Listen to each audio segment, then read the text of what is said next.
Kevin Spencer. You better not cross his path.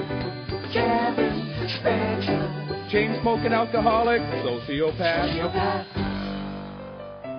Kevin was in grade 8 now, and in order to graduate, he had to take a drama class and act in the school play.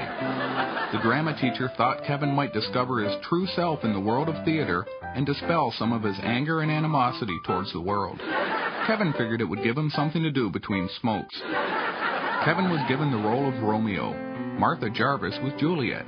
Martha was the prettiest girl in school. Stephen Brown was mad because he usually got the lead in the school play. Stephen was extra angry because all year he'd looked forward to kissing Martha. Stephen complained in front of everyone and said that Kevin had no talent and was a goof, and that the only reason he got the part was because the drama teacher felt sorry for him. After rehearsal, Kevin waited in the school parking lot for Stephen and beat him 3 ways sideways with a shank of lumber from a nearby construction site. Kevin figured that ought to straighten things out. When the police came to his house that night, Kevin hid in the attic. It didn't take them long to find him, though, because that's where he always hid.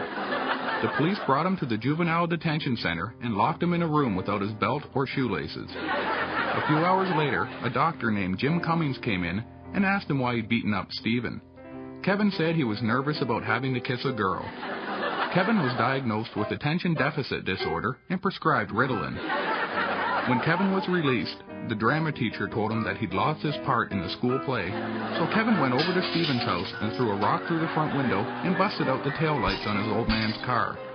Years later, the psychiatrist that worked at the maximum security prison where Kevin was serving his life sentence said it was a classic case of channeling anger from the abused to the perceived abuser. Kevin wasn't sure what that meant, so he punched him in the throat.